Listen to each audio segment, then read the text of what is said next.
En Afrique, l'environnement politique est de plus en plus complexe, délicat, parfois même dangereux. Dans un tel contexte, où la conquête du pouvoir est plus qu'un ring sur lequel s'affrontent opposition et mouvance, sans pitié aucune, l'utilisation adéquate des armes stratégiques est plus que jamais indiquée à toute personne nourrissant des ambitions politiques. Quelles sont donc ces armes? Quel usage en fait réellement? Avoir les armes stratégiques, est-ce synonyme d'invincibilité dans un milieu aussi glissant et hostile que celui de la politique? Bonjour à tous et bienvenue ce jour dans votre émission d'éducation à la politique et à la stratégie qui gagne. Pour décortiquer les différentes questions que vous vous posez déjà certainement, nous avons fait appel à un stratège de très haut niveau, très sollicité par des chaînes internationales et nationales sur les questions d'origine politique. Le professeur Patrick Armand-Pougnon a accepté de partager avec nous, en ce jour où il célèbre spécialement un an de moins, ses connaissances avérées en matière de stratégie. Nous allons donc à sa rencontre dans quelques instants depuis le studio Augustine à l'Anatoire d'Amont de Lomé, après cette pause publicitaire. Afrique Stratégie. Afrique Stratégie. Une émission 100% africaine. Politique, diplomatie, tactique, consulting, l'art de la gestion. Avec le stratège par excellence, le coach Patrick Armand-Pougnon. Professeur Pougnon, bonjour. Bonjour. Votre organisation, l'association Fiermont, célèbre aujourd'hui deux dignes membres. Il s'agit de M. Tossa Sénousser du Bénin. Il est agent en service à la Poste du Bénin, titulaire d'un master en management des ressources humaines et d'une licence en psychologie du travail des organisations. Et en deuxième position, Pougnon Patrick Armand de l'Afrique, il est président mondial des ambassadeurs du développement. Quel est votre message pour eux? Je voudrais déjà dire à ces deux merveilleux membres que je les aime, que je les aime particulièrement. Ensuite, je voudrais leur dire que Dieu les aime. Je voudrais leur dire que lorsqu'ils agissent, parlent, font des choses, ils doivent le faire avec assurance et fierté parce que Dieu les aime particulièrement. Leur nom est écrit dans le livre de vie de Dieu, mais ce n'est pas tout. Je voudrais décréter pour eux la meilleure des années de toute leur vie. Que ceux qui n'ont jamais vu dans leur vie jusqu'à présent, ils puissent voir ça de maintenant à toujours. Je vais les encourager à célébrer ces décrets. C'est l'un d'entre eux, en tout cas je sais, a déjà commencé par célébrer déjà jeudi à Cotonou, vendredi à Lomé, et ça va continuer comme ça. Célébrons la gloire de Dieu, célébrons le commencement d'une nouvelle vie rayonnante à tout point de vue. Alors professeur, lorsqu'on parle d'armes stratégiques, lorsqu'on fait même un tour sur Google et qu'on tape armes stratégiques, on constate que la plupart des résultats sont par rapport aux armes nucléaires, à un arsenal nucléaire. Pour vous, en quoi réside l'essentiel des armes stratégiques dont vous parlez plus précisément? Ah non, les armes stratégiques sont tout. Quand on parle de stratégie, en tout cas stratégie dans ma vision, c'est gagner sans combattre. On ne gagne pas sans combattre en utilisant les armes nucléaires et autres. Non, les armes stratégiques ne sont pas, c'est des armes militaires, vous avez cité. Les armes stratégiques, pour les comprendre, il faut remonter à Marcus Garvey. Marcus Garvey, le père, l'un des pères du panafricanisme. Marcus Garvey, lorsque nous avons, en tout cas nos ancêtres ont mis en place les initiatives panafricaines pour obtenir le respect des droits des Afro aux États-Unis, mais aussi la décolonisation et donc l'indépendance des pays africains, il a été l'un des tout premiers à dire, si nous voulons gagner cette bataille, nous devons utiliser des armes très claires. La première arme étant l'argent. Sans argent, nous ne pouvons pas combattre sans argent. Si les autres sont riches et nous on est pauvres, ils vont toujours nous massacrer. Nous devons gagner de l'argent à utiliser dans ce combat qui va nous permettre de libérer la race. Ensuite, il dit, nous devons aussi maîtriser les moyens de communication. Si nous restons là à pleurnicher et que les autres ont les armes de communication et pas nous, il y aura problème. Et troisième chose, l'art de la négociation. Nous allons parler des trois armes qui vont vous permettre de comprendre que c'est pas désobéissance à Marcus Garvey que nous avons les situations politiques que nous avons aujourd'hui en Afrique. Commençons déjà à parler du premier, coach Pougnon. Est-il possible de gagner politiquement aujourd'hui sans de l'argent? Ah non, non, parce que vous voyez, c'est-à-dire qu'au Bénin, on dit les élections se sont passées sans argent. Le problème, c'est que ça s'est passé sans argent, corruption, mais pour une bonne part, sans argent pour travailler. Et ça, c'est pas possible. C'est pas normal du tout. Pourquoi? Parce que, vous savez, on ne peut pas attendre les 5 ans pour aller aux élections et aller dire aux populations, venez voter pour nous, mais comme il n'y a pas corruption, on ne vous donne rien, vous allez voter pour nous. Non. Il va falloir que pendant 5 ans, on travaille. Il va falloir que pendant les 5 ans, on puisse aller aider ces populations à avoir un gagne-pain. Il faut qu'on aille former ces populations. Il faut qu'on aille aider ces populations. Il faut qu'on mette en place des projets de développement avant de devenir dirigeants que nous voulons devenir. Je vais vous expliquer. J'ai rencontré un homme politique dans un pays d'Afrique qui m'a demandé qu'est-ce que je pense de sa candidature et en quoi je pourrais l'accompagner pour les élections. La question que je lui ai posée, c'est est-ce qu'il a l'argent? Est-ce qu'il a vraiment l'argent? Il m'a dit non. Dans le sens de l'argent, je lui ai demandé est-ce qu'il a un parrain chef d'État qui peut le protéger en cas de problème, en cas de difficulté. Il m'a avoué qu'il n'en a pas. Alors, avant de partir, je lui ai dit, je lui propose de rentrer dans des alliances qui vont lui permettre d'abord de gagner de l'argent. Quand il va gagner de l'argent, il pourra parler de candidature à une élection. Alors, ce monsieur, aujourd'hui, n'est pas allé aux élections présidentielles, ça fait 2e mandat, il n'est pas allé aux élections présidentielles, il est rentré dans une alliance qui lui a permis d'être premier ou 2e vice-président de l'Assemblée nationale de son pays, ce qui n'a jamais pensé qu'il pouvait devenir un jour avec son schéma de je suis candidat, et il a plusieurs ministres maintenant au gouvernement. La première chose, c'est que ça lui a permis de payer ses dettes. La deuxième chose, c'est que ça lui a permis de commencer par aider sa population qui a voté pour lui pendant longtemps. Je reviens à Marcus Garvey. Marcus Garvey dit, nous devons avoir des moyens pour pouvoir faire cette lutte. Mais où trouver les moyens? En les produisant. Marcus Garvey a donc créé des entreprises, des compagnies maritimes et autres dont le qui transporte des afros. Il paie les tickets et avec les recettes, il constituait un capital qu'il mettait à la disposition des luttes anticolonialistes et autres. Vous comprenez? Il faut, si vous ne pouvez pas produire de l'argent quand vous êtes opposant, alors c'est quand vous serez au régime que vous allez produire de l'argent.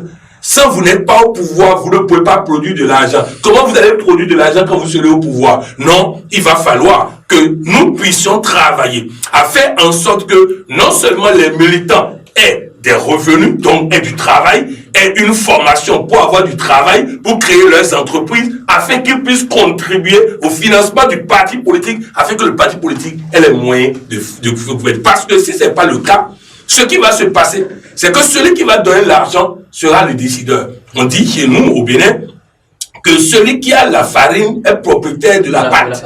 Donc, à partir de cet instant, les hommes politiques pauvres ne peuvent pas arriver à gouverner, à gagner le pouvoir, et même quand ils gagnent, c'est avec l'argent de quelqu'un d'autre qui va maintenant les contrôler. Il y a une contrainte. Vous voyez un peu. Donc, dans tous les cas, la première chose pour parler de politique, pour parler de conquête du pouvoir, c'est de commencer d'abord par prendre des initiatives qui permettent de gagner de l'argent.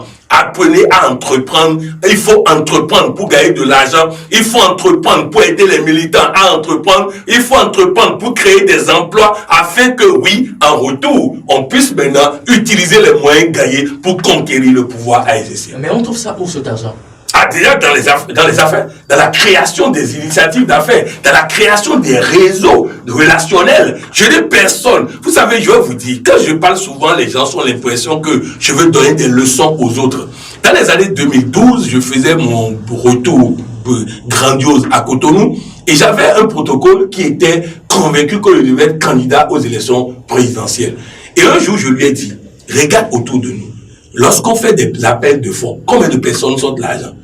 Et avec ça, tu penses qu'on va prendre le mec ressource pour aller gaspiller à une élection? Si je l'avais écouté, je me serais ruiné financièrement. Je serais aujourd'hui un aigri politique à force d'aller aux élections sans moyens et perdre. Vous comprenez que donc c'est pas pour les autres, c'est pas pour critiquer les autres, c'est pour dire, si vous n'avez pas l'argent, n'allez pas aux élections et ne prenez pas votre pauvre économie de 100 millions, de 200 millions pour dire que vous allez à une élection présidentielle, vous risquez d'aller perdre tout votre argent là-bas. Je connais un monsieur par exemple qui a gagné, qui avait une économie d'environ 100 millions, qui travaillait dans une institution internationale et un jour, il rencontre un soi-disant visionnaire qui lui dit qu'il a vu que c'est lui le prochain président de son pays. Il retourne, il dépose sa candidature, il dépense 500 millions, il insulte le chef d'État tout le temps. Après les élections, le chef d'État a appelé le président de l'UEMOA pour demander que tu sois limogé.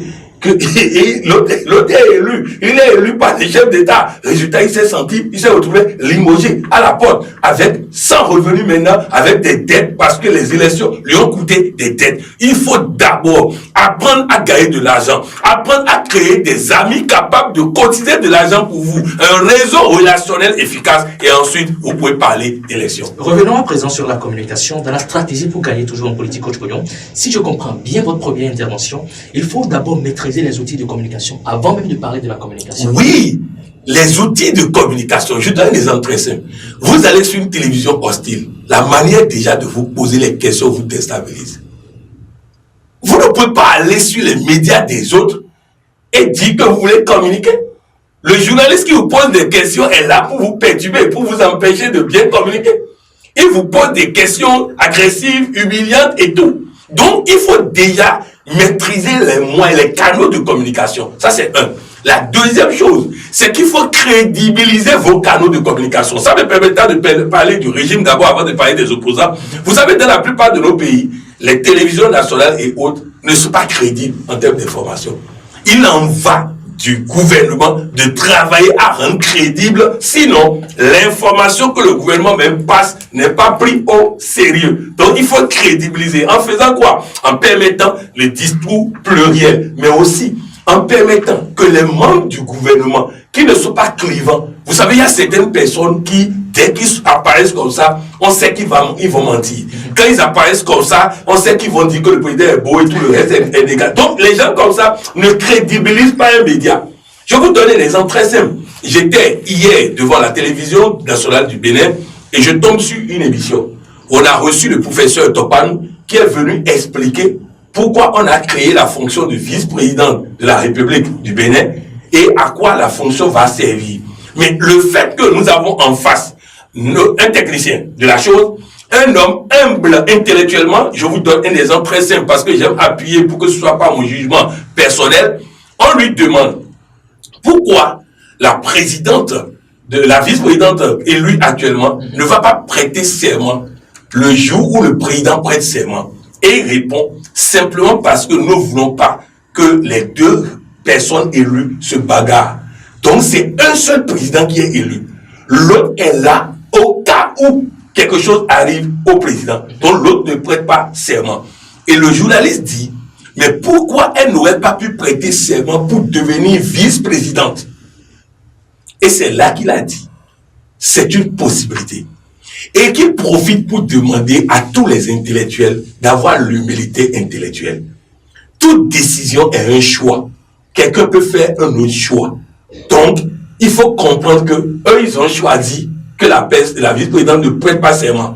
D'autres constitutionnalistes auraient choisi autre chose. Et donc, j'ai aimé cette humilité de ne pas dire c'est ça seulement qu'on doit faire. De pouvoir dire ce n'est qu'une option. On aurait pu faire une autre option. Et moi, en écoutant un technicien qui n'est pas clivant, ça m'a permis de comprendre beaucoup de choses sur la constitution aménagée qui pose problème, qui pose des débats. Même cette affaire de 45 jours, j'ai mieux compris parce que c'est un technicien non clivant qui vient expliquer. Vous voyez pourquoi il parle de crédibiliser les outils, les canaux de communication que vous avez. Le régime a des canaux de communication, il faut les crédibiliser. Mais au niveau de l'opposition, on plaît tout le temps en disant le gouvernement contrôle les médias. Mais il est impossible pour le gouvernement de contrôler les réseaux sociaux. Il est impossible pour le gouvernement de contrôler ces instances de communication. Je vous donne un exemple. La dernière fois pour les élections présidentielles au Bénin, les autres candidats et même le candidat du régime, ils ont créé des pages, des sites, des ceci, mais qui ne sont pas actualisés. Vous voyez un peu. Donc, comment je peux aller sur une page, sur un site, et je n'ai pas l'actualité, je ne sais pas quand est-ce que mon leader a un meeting et tout. Donc, vous voyez, et ça demande encore quoi? Les moyens de communiquer. Donc, vous retournez à la première arme qui entraîne la deuxième, où nous devons avoir des canaux de communication et crédibiliser ces canaux de communication. Je vais vous donner des exemples très simples. Moi, je suis le fils du fondateur des Dragons de Lemay, Bernard Pouet. Les Dragons de Lemay ont été remis en selle et j'adore suivre le football. Ensuite, je vois que le Bénin a une super ligue professionnelle dont le niveau est assez relevé. Donc, tout le jour où il y a un match, j'ai envie de suivre. D'abord, le mercredi, aucune radio, aucune télé ne relaie à l'international. Aucune page Facebook ne relaie à l'international. Donc, je cherche l'information. Ensuite, le jeudi, c'est pareil. Le samedi, l'ONTB passe. Mais ils accordent 2 heures de temps. 16h à 18h. À 18h, le match n'est pas terminé, très souvent. Parce que le match dure 90 minutes pour les 2 parties. La mi-temps, 15 minutes, plus des arrêts de jeu et autres, nous sommes à 2 heures et poussière. Résultat, à 18h, on nous coupe ça. On fait la revue des titres. Et après la revue des titres, on nous passe une émission où les enfants sont en train de conjuguer des verbes. Donc, personne ne pense à déplacer cette affaire de 15 minutes pour permettre. Donc, vous voyez, je suis derrière l'information. C'est la faute de la fédération qui doit améliorer la communication autour de cette merveilleuse initiative de Super League Pro qui est en train de se dérouler au Bénin. Mais les télévisions, donc à l'extérieur, j'ai du mal à avoir l'information. Il n'y a pas une page où je peux. Donc vous voyez, est-ce que c'est le gouvernement maintenant qui a empêché? Non. Donc, de la même manière, l'opposition peut s'organiser. Il y a beaucoup de jeunes webmasters aujourd'hui qui sont capables de passer l'information, de créer l'audience, de permettre au monde entier de suivre. Mais ça, aujourd'hui, le leader peut s'adresser à tous ces militants, pas les webinaires, pas ceci et tout ça. Vous voyez que il faut avoir l'idée, il faut créer les canaux, il faut crédibiliser les canaux. C'est la deuxième arme de communication et je sens qu'en Afrique, nous avons encore un problème à ce niveau. Alors, tous ces canaux dont vous parlez, professeur Pognon, lorsque ces canaux sont à la solde du gouvernement, qu'est-ce qu'il faut faire? Non, ça ne peut pas être à la solde du gouvernement. Je donne des exemples très simples. Le gouvernement ne peut pas empêcher les populations de cotiser de l'argent à quelqu'un. Donc, vous comprenez que le gouvernement ne peut pas maîtriser les moyens. Le gouvernement ne peut pas empêcher Je donne un exemple très simple. Plusieurs pays de l'Afrique ont leur diaspora qui sont contre le régime et qui sont prêts à financer toute initiative permettant de déraciner le régime. Mais souvent, qu'est-ce qui les freine? Ce qui les freine, c'est que les interlocuteurs qui viennent les voir ne sont pas crédibles. Ne sont pas crédibles. Donc, nous devons crédibiliser le projet pour convaincre ceux qui sont à même d'apporter de l'argent. Ensuite, lorsque le projet est concrétisé, de manière à permettre aux gens d'amener de l'argent, il faut aussi que cette personne qui amène de l'argent ait une visibilité par rapport à l'utilisation. Je donne des exemples très simples. Lorsque vous prenez des aventuriers qui n'ont jamais le niveau intellectuel bas, avec un parcours bas, n'ont jamais été chef quartier, n'ont jamais été ceci, qui viennent, qui disent oh, le seul programme c'est il faut déraciner le régime. Vous voyez, les autres ont du mal à mettre leur argent. Donc il y a de l'argent.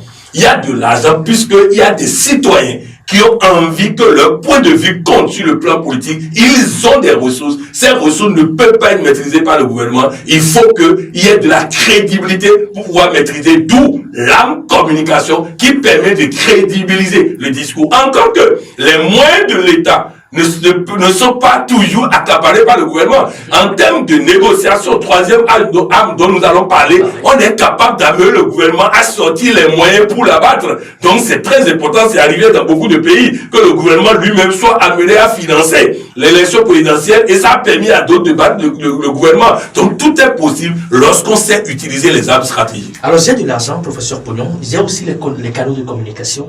Qu'est-ce que je dois encore négocier? Ah oui, j'ai de l'argent, oui. J'ai les canaux de communication, oui. Ça me permet de gagner, oui. Mais il faut négocier. Il faut négocier pourquoi? Parce que vous devez toujours offrir une sortie honorable à votre adversaire. Toujours, toujours, toujours. C'est une arme stratégique, une arme essentielle de toujours offrir une sortie honorable à nos vis-à-vis.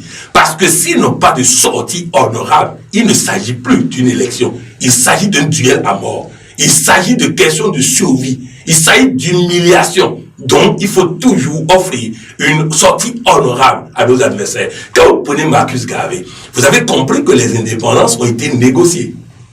Négociées. Malgré que, avec l'argent, avec la communication, Marcus Garvey avait créé des journaux, des radios et autres pour le panafricanisme. Malgré tout ça, qui a renversé les tendances, qui a permis que les Afros soient en position de force, il a négocié avec les colons Parce qu'il sait que lorsque l'autre a un goût amer dans la défaite, il va chercher par tous les moyens à vous nuire. Je vous donne un exemple très simple. Prenez la Guinée-Conakry, où ça n'a pas été négocié, mais ils sont partis. Ils ont tout pris. Même les papiers rames, tout, ils ont tout pris. Ce qui fait que jusqu'à présent, vous sentez que la Guinée n'arrive toujours pas à se relever. Donc, c'est toujours important, même en position de force, avec tous les moyens possibles, avec les moyens de communication possibles, c'est toujours bon d'offrir à ses vis-à-vis une sortie honorable. C'est valable pour le régime qui doit toujours offrir à l'opposition une sortie honorable. C'est valable à l'opposition qui doit toujours offrir au régime une sortie honorable. Si ce n'est pas le cas, il y a un problème. Il faut toujours offrir à l'autre une sortie honorable. Je vais vous donner des exemples très simples. Si en 1995, au Bénin, le président Nicéphore Soglo avait offert une sortie honorable à son prédécesseur, Mathieu Kérékou, en faisant comme on le lui a conseillé, en le nommant grand chancelier de l'ordre national du Bénin, il aurait eu un deuxième mandat. C'est le refus de tendre la main à l'autre quand on est en position de force qui a fait que Nicéphore Soglo a perdu son deuxième mandat. Alors, et non, les coups bas des uns et des autres, non. Donc, si votre vis-à-vis n'a pas une sortie honorable, il peut utiliser sa vie pour essayer de vous nuire.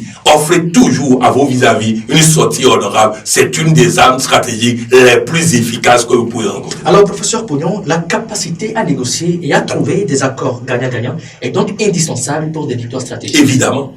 Vous allez voir, citez-moi un seul grand homme que vous pouvez citer dans le monde qui n'a pas cette capacité.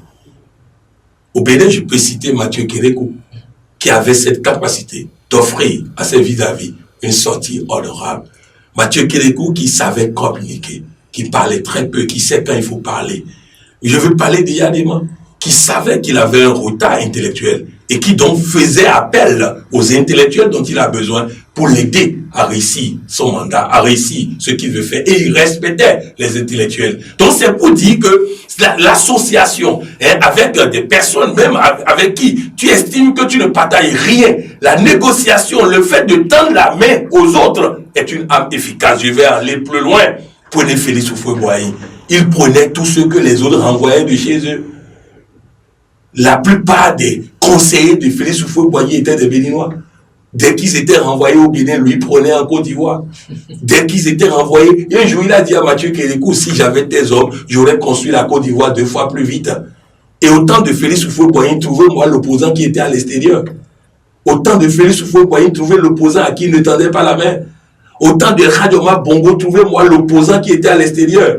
Trouvez-moi l'opposant à qui il ne tendait pas la main. Ces hommes sont grands et immortels parce qu'ils ont su négocier, même en position de force. Alors, professeur Pognon, faites-nous le point de la formation en leadership et patronat qui a démarré depuis longtemps. Ah, c'est une très belle formation. Parce que ça a permis à Patrick Amand-Pouillon, qui parle partout, qui joue, je connais tout, sur tous les médias, de se rendre compte que moi aussi, j'avais de l'incompétence à plusieurs niveaux en matière de leadership. Ah bon? Ah oui, cette formation, d'abord cet article scientifique, et ensuite cette formation m'a révélé que j'étais inconsciemment incompétent. Et donc, je suis passé à le début de cette formation de inconsciemment incompétent à consciemment incompétent. Et maintenant, je travaille à devenir d'abord inconsciemment compétent. Et bientôt, je pourrais être consciemment compétent. Donc, c'est pour dire que nous avons commencé avec les 5 niveaux de leadership de John Maxwell. Et je peux vous dire qu'à ce niveau, ça a révélé combien beaucoup de personnes qui pensaient être des leaders étaient parfois au premier niveau, au deuxième niveau et autres. Je vais vous donner un exemple très simple. Le premier niveau de leadership, selon John Maxwell, est la position occupée. Le fait de vouloir être ministre, de vouloir être député, de vouloir être président de la République et autres. Mais à travers déjà les 5 niveaux de leadership de John Maxwell que nous avons étudiés, nous avons déjà compris une chose. Le leadership est tellement délicat, important, que nous ne devons pas courir pour avoir des postes. Si les postes arrivent, nous devons considérer ça comme une responsabilité et non comme une chance. Parce que ces postes ont détruit des foyers, ces postes ont détruit des vies. Vous savez, la plupart des présidents américains, lorsqu'ils finissent leur mandat, leur couple est déchiqueté. Leurs enfants sont au bord de la déchéance, au bord des problèmes. Donc, vous comprenez, le leadership n'est pas quelque chose, il faut courir, prendre et croiser les bras. Non, c'est une responsabilité. Il faut s'y préparer. Il faut accepter en connaissance de cause et l'assumer comme il faut. Bref, nous avons compris que beaucoup de personnes pensent que parce qu'ils sont présidents de la République, ils sont des leaders. Non. Beaucoup ont pensé que parce qu'ils sont ministres, ils sont des leaders. C'est le premier niveau du leadership, la position. Et si on ne sait pas jouer à la position, on perd tout à la fin de son mandat. Donc c'est très important. À travers cette formation, beaucoup ont compris qu'on ne devons pas courir derrière les postes de responsabilité. Les postes de responsabilité doivent venir à nous quand nous sommes prêts, au risque que ça nous détruise. La suite doit se faire dans la formation. Professeur Pouillon, nous sommes à la fin de cette émission. Votre exhortation, le mot de fin. Je voudrais dire à chacun et tous, depuis quelque temps, vous avez constaté que l'émission Afrique Stratégie a pris une autre tournure.